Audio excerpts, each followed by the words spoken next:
We journey now to a land of contrasts, a place of staggering beauty and immense wealth. This is California. But beyond the glittering cities and sun-drenched shores lies another world, one that is often unseen. It exists in the shadows of overpasses. It hides within the tangled brush of riverbeds.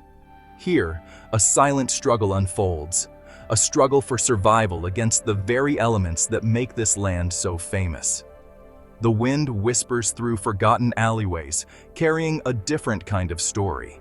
It is a story of resilience, of hardship, and of the enduring human spirit in the face of nature's awesome power. The landscape itself seems to hold its breath. Great concrete structures rise like ancient canyons, their surfaces streaked with grime and time. Below them, ribbons of asphalt stretch into the distance, empty and waiting. In the quiet hours before dawn, the city is a ghost of itself. A lone coyote might trot silently across an 8-lane highway, its eyes catching the distant glow of a traffic light. This is a place where civilization has receded, leaving behind a stark and beautiful emptiness.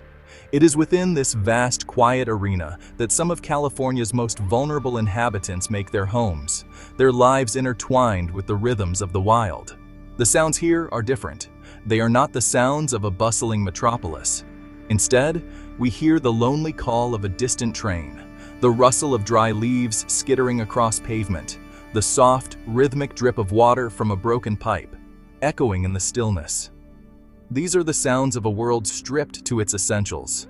Life here is measured not in hours or minutes, but in the slow turning of the earth. It is marked by the shifting of shadows, the rise and fall of the sun, and the subtle changes in the air that signal the coming of a storm or the arrival of a heat wave. This is a story about people, but it is also a story about the land itself, a land that can be both a generous provider and a merciless force. For those without walls to protect them, the line between sanctuary and peril is incredibly thin. They are exposed, living at the mercy of the sky. Their daily existence is a delicate dance with the environment.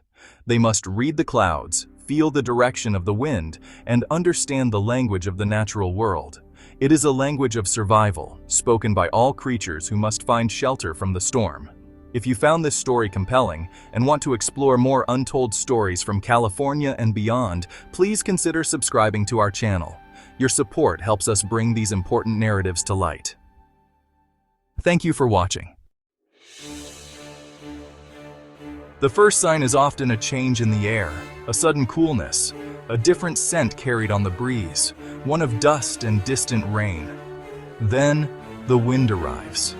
It does not come all at once. It begins as a whisper, a gentle stirring in the tall, dry grasses that line the riverbanks. It teases the edges of a plastic tarp, making it flap like the wing of a nervous bird.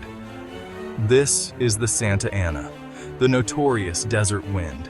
It spills over the mountains and funnels through the canyons and valleys, gaining speed and power as it descends toward the coast, a harbinger of change. As the wind strengthens, the world transforms.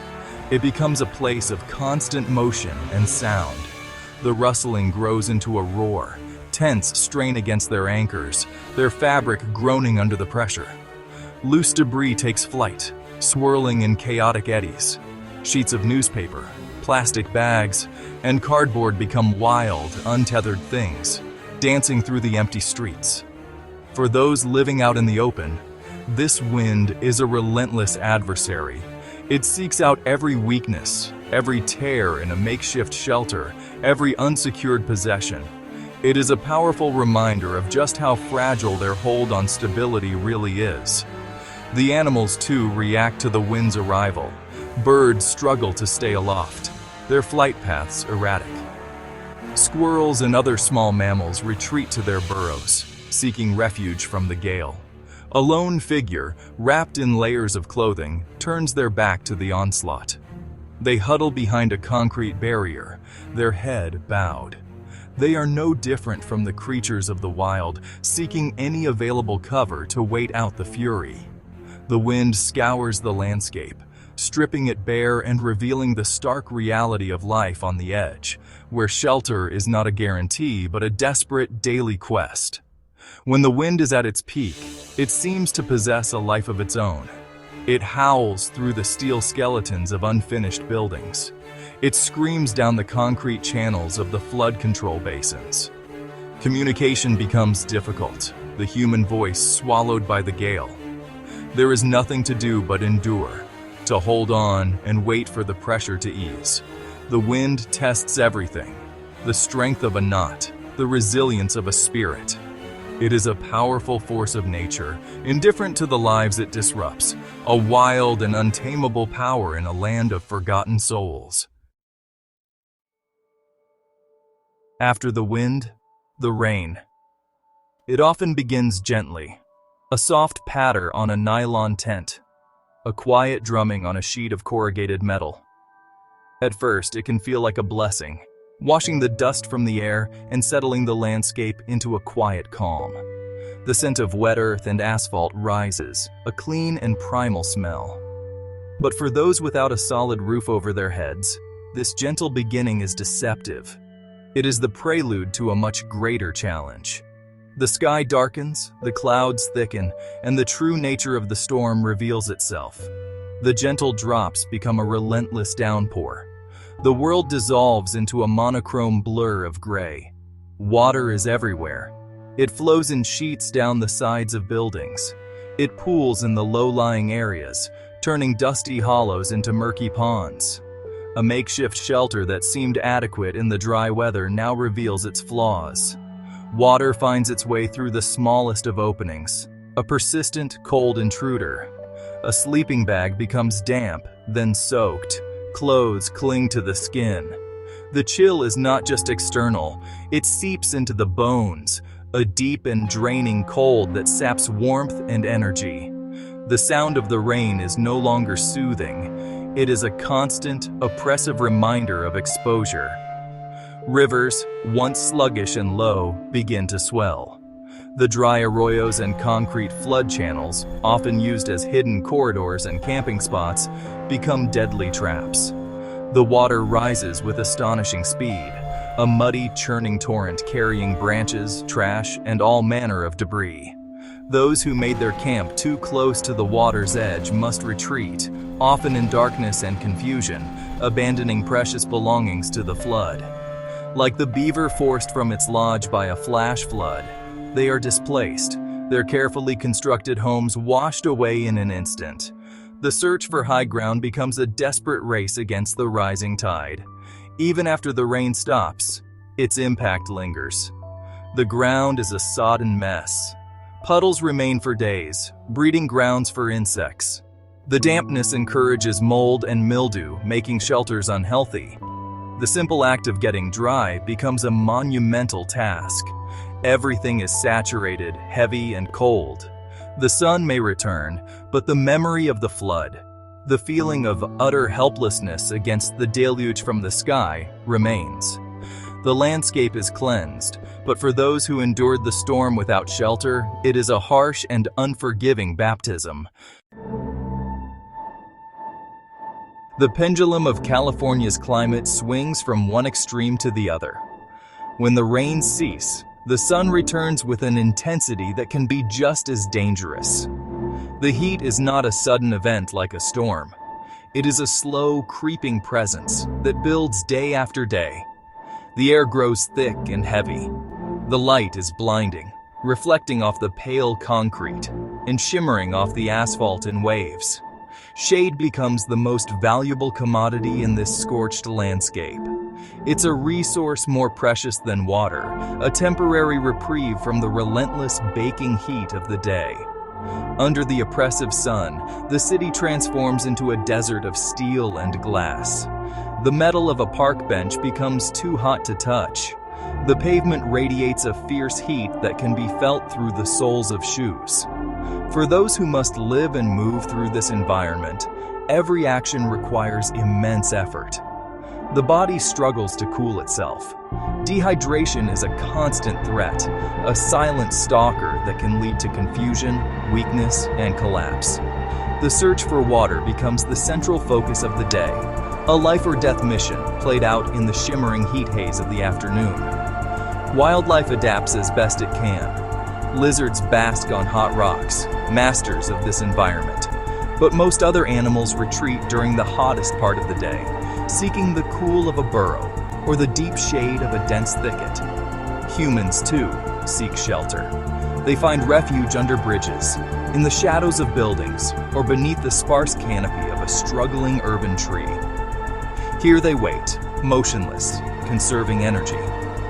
They become nocturnal, emerging to move about in the relative cool of the evening and night, their patterns dictated not by a clock, but by a thermometer. The heat is an invisible weight. It presses down, slowing thought and movement. The world seems to shimmer and warp at the edges. Sounds become muffled, distant. The drone of traffic seems to fade into a low hum.